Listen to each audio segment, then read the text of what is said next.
Salut à toutes et à tous, on se retrouve aujourd'hui pour une nouvelle vidéo. Mon pronostic, mon classement de cette saison 2023-2024 de Ligue 1. J'avais fait en fin de saison dernière mon bilan de la saison passée. On va essayer d'instaurer comme ça le pronostic en début de saison et le bilan à la fin de saison où je reviendrai sur mon classement.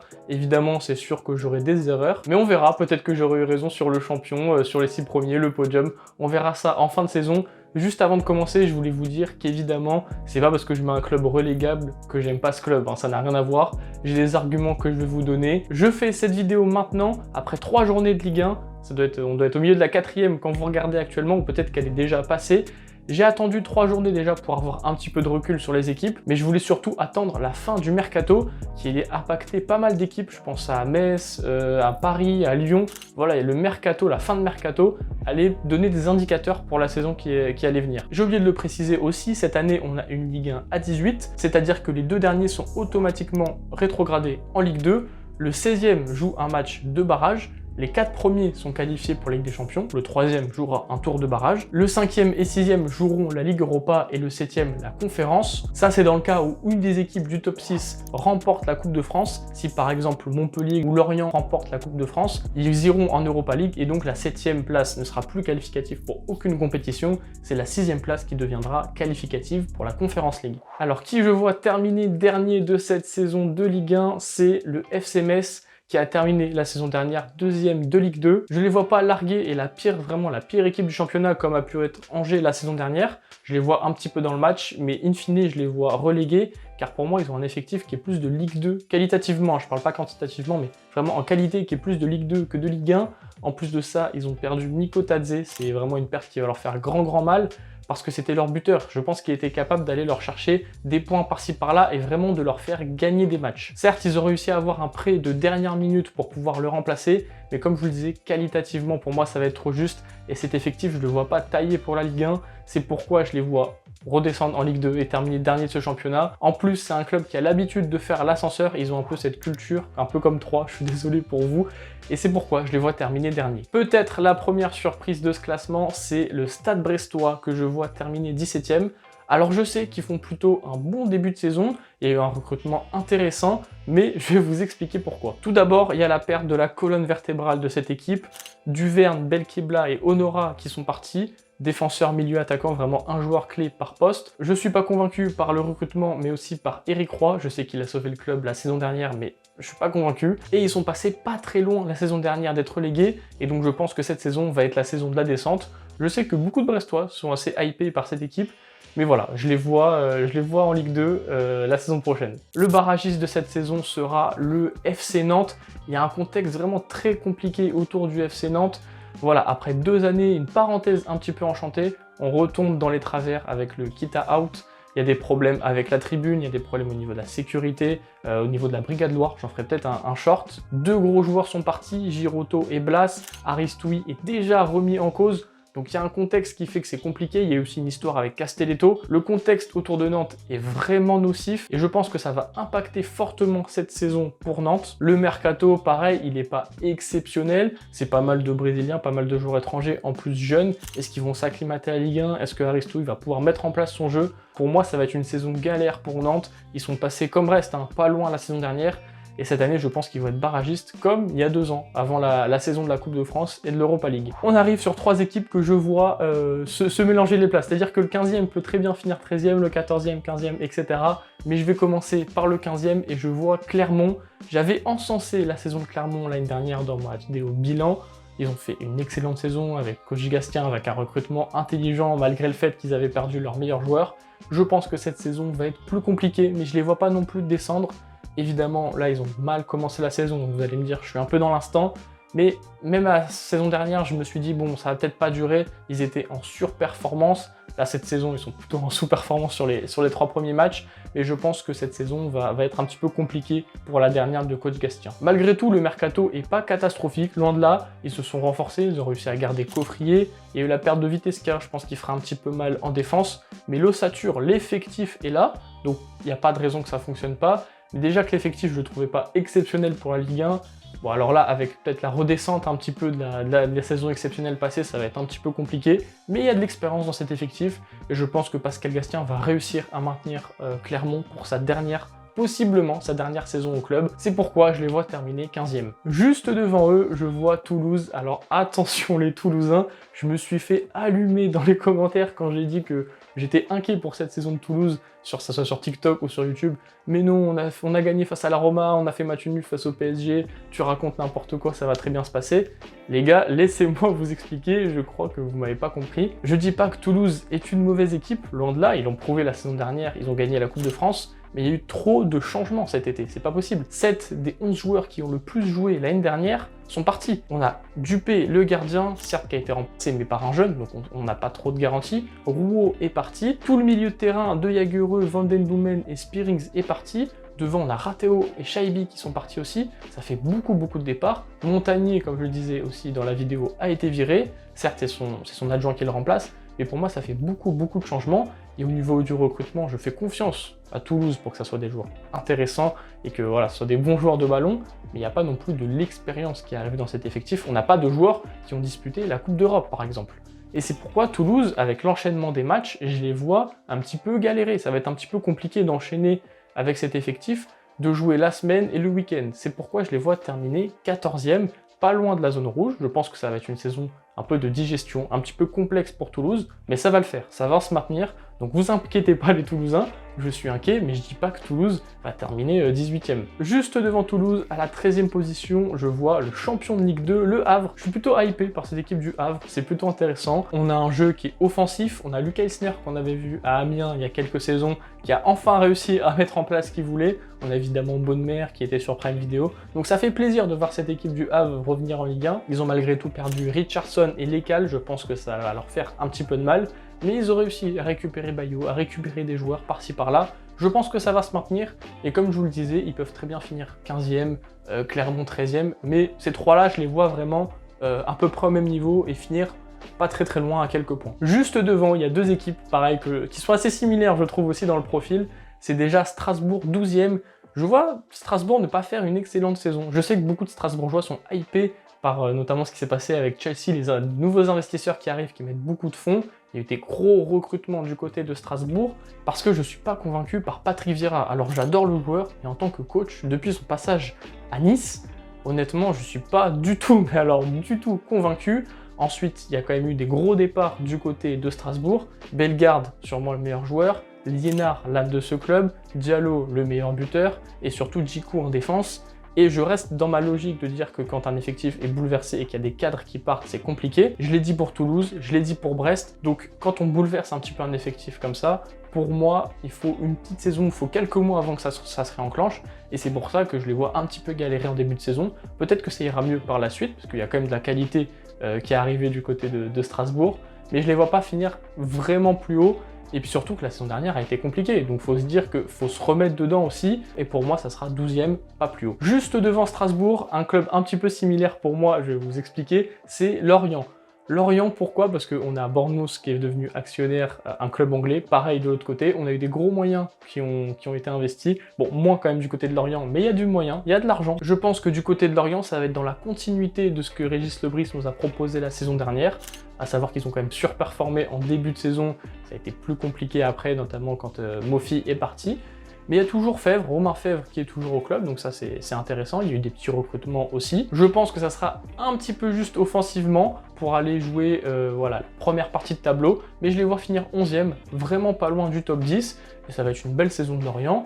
On parlait de Lorient comme un possible relégable il y a 1 an, voire 2 ans. Maintenant, on les voit dans le ventre mou. Donc c'est une belle évolution pour Lorient. On arrive sur le top 10. Et pour moi, le 10e de son championnat sera Montpellier. L'objectif annoncé du côté de la direction, c'est entre la 8e et 10e place. Ils sont un peu critiqués pour leur manque d'ambition. Moi, je les vois finir 10e. Franchement, je pense qu'ils vont nous régaler cette saison. J'aime bien cet effectif montpelliérain. C'est un effectif offensif, ça joue vers l'avant. Michel Derzakarian qui est revenu au club, je crois que c'est une légende, c'est pas possible. En tant qu'entraîneur, en tant que joueur, vraiment, j'adore ce qu'il propose à Montpellier. À chaque fois, ça fonctionne. Ça fonctionne jamais autre part, mais à Montpellier, ça fonctionne tout le temps. Certes, on a Eli Wahi et Mavididi qui sont partis, mais il y a eu Akor Adams et Altamari qui ont été recrutés, et pour l'instant, moi je suis vraiment hypé par ce duo. Je pense qu'on peut avoir un duo un petit peu à la Laborde de l'or qu'on a vu il y a quelques saisons. Ça peut être très intéressant. En plus de ça, la saison dernière, faut pas oublier que ça a été un petit peu compliqué. C'était pas prévu pour Montpellier d'être dans le ventre mou, un petit peu reculé, voire jouer le maintien. Donc ça va être une saison de stabilisation. On sait qu'il y a toujours ce projet de stade pour Montpellier, pour la survie du club. C'est pourquoi je les vois finir 10e. Je pense qu'ils seront loin d'être relégables. Ils seront dans le ventre mou et juste un petit peu devant Strasbourg et Lorient. Et 9e, je vois l'Olympique Lyonnais. Et oui, je les vois pas finir plus haut. Je les vois encore une fois loin des places européennes. Ils ont un début de saison très compliqué, un peu comme Nantes. C'est le contexte qui me fait penser que ça va être dur pour Lyon.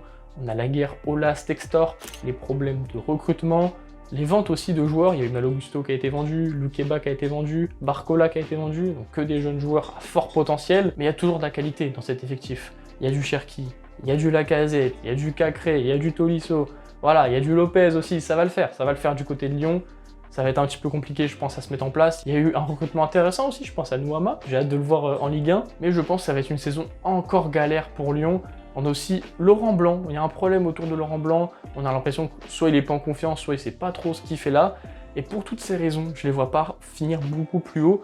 Et je pense que ça va pas jouer l'Europe pour Lyon. Et j'ai peur, je vous le dis, je m'inquiète pour les saisons prochaines. Et ce que va devenir ce club qui est sur une pente descendante depuis maintenant plusieurs saisons. Un peu comme je vous le disais avant, on arrive là sur un groupe de 3 équipes que je vois finir plutôt proches, qui sont des équipes qui m'emballent vraiment, et je vais commencer par le 8e, c'est Nice. Alors je sais qu'il y a des moyens à Nice, je les avais un petit peu taillés dans ma vidéo bilan la saison dernière, mais force est de constater que pour l'instant, le mercato est réussi. Sur le papier, en tout cas, il est réussi. Gisolfi commence à mettre en place sa directrice sportive, Farioli est arrivé, donc on arrive sur un nouveau cycle. Les joueurs qui avaient des gros salaires, je pense à ce que j'appelais les joueurs anglais, pareil, on avait fait un commentaire là-dessus, mais Schmeichel, Barclay, Ramsey qui avaient des gros salaires sont partis. Il y a aussi Stengs et Dolberg qui étaient en échec, donc il y a un renouvellement de l'effectif.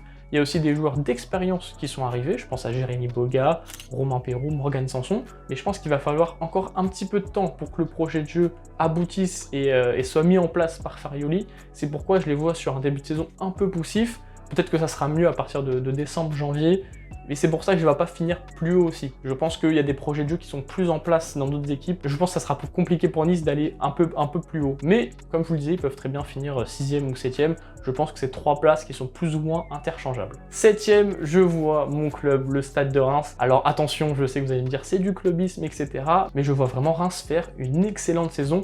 Pourquoi pas aller en Europe? Peut-être que la 7e place sera qualificative, comme je vous l'expliquais au début de la vidéo, en Conference League. Le projet de jeu est abouti. Il y a eu pas mal de prolongations. Je pense à Mathieu Siwa, Monetti, qui sont des piliers au milieu de terrain. Will Steele, le coach surtout.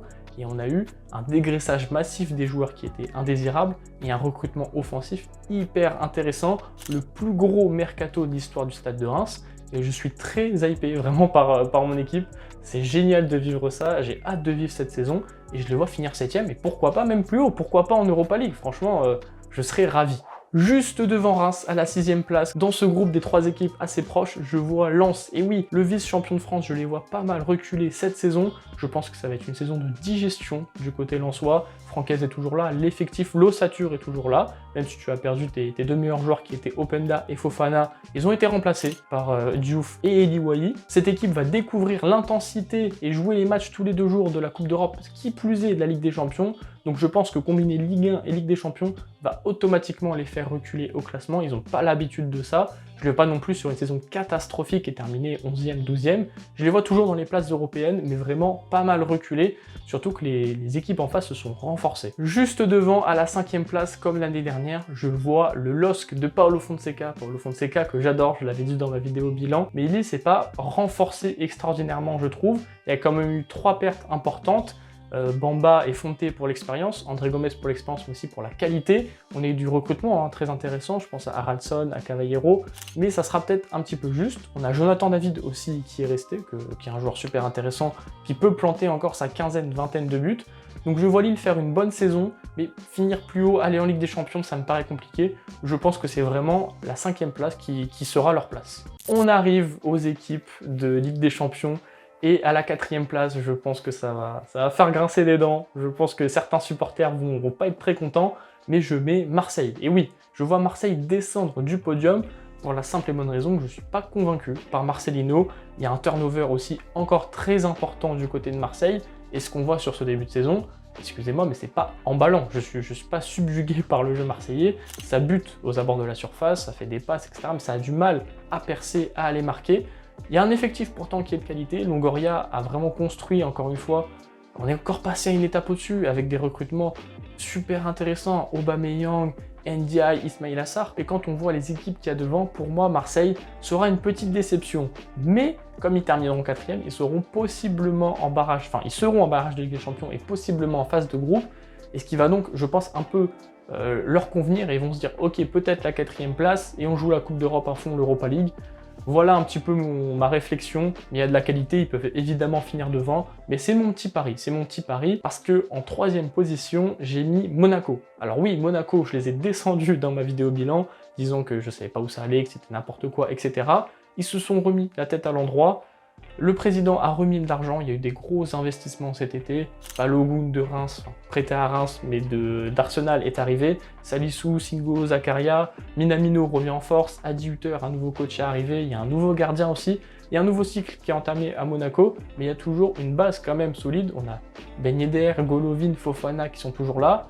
Disasi, évidemment, est parti. Mais je suis hypé par cette équipe de Monaco. Voilà, je vais le dire, c'est offensif, ça joue. Et je pense qu'ils vont réaliser une belle saison et finir devant Marseille, surtout qu'ils n'ont pas de Coupe d'Europe à jouer. Donc ils vont jouer à fond la Ligue 1 et je les vois finir 3e, pas très loin de Rennes. Rennes que j'ai mis 2e. Alors Rennes, c'est un projet de jeu qui est plus abouti. C'est pour ça que je les mets devant Monaco. C'est une équipe qui, certes, s'est renforcée comme Monaco, peut-être un petit peu moins, chacun juge, mais le projet de jeu est là depuis plusieurs saisons. Donc ils ont plus de certitude et ils sont déjà lancés. C'est pas une équipe qui enclenche un cycle. C'est plus facile de continuer sur la lancée que d'enchaîner un cycle. En plus, il y a eu un recrutement très intéressant. Il y a eu des belles ventes du côté de Rennes économiquement, mais qualitativement, l'effectif, je pense aussi, s'est renforcé avec Ludovic Blas, avec Enzo Lefebvre. C'est super intéressant cette équipe de Rennes. J'ai hâte de voir ce qu'ils vont nous proposer, mais c'est un peu juste pour les imaginer champions. Je vais vous expliquer tout mon raisonnement juste après, mais je vois Rennes faire une excellente saison. Terrier va revenir en plus en cours de saison. Le petit bémol que je mettrais peut-être pour Rennes, c'est la défense. La défense, que ce soit centrale ou sur les côtés, qui est assez jeune. La perte d'Amari Traoré, le capitaine, et de Melling va faire du mal, je pense. C'était des joueurs d'expérience qui apportaient, et dans une défense aussi jeune, je pense que ça va compter cette saison. Vous l'aurez compris par déduction, mon champion sera le PSG. Pour être honnête, je voyais Paris perdre le titre cette année. Ils étaient sur une phase descendante la saison dernière avec Christophe Galtier, et il y avait des équipes qui arrivaient en force de l'autre côté. Je pense à Monaco, à Lens ou même à Rennes, et je les voyais perdre le titre face à ces équipes-là. Malheureusement pour elles, Marseille, je les vois même pas jouer le podium avec Marcelino, que je pense n'est pas un coach, comme on dirait dans l'after, de chapeau 1. Rennes, ça manque un petit peu de caractère. Si on prend l'équipe de Lille, la dernière équipe champion, ça manque d'un Burak Yilmaz, d'un José Font, d'un Benjamin André. Certes, il y a Matic qui a été recruté, mais je suis pas sûr que devant il y ait de vrais patrons, ou même derrière il y ait de vrais patrons, voilà, capables de remettre cette équipe à l'endroit quand ça va mal. Donc je les vois pas jouer le titre. Monaco, pareil, ils sont dans un nouveau projet, donc je les vois pas jouer le titre.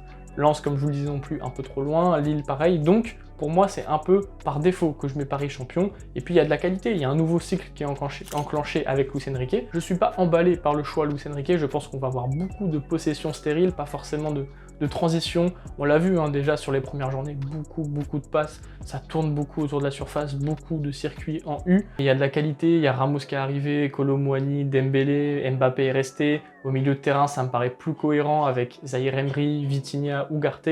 Défensivement aussi, ça s'est renforcé, donc je pense que qualitativement, Paris fera la différence sur son collectif, sur ses individualités.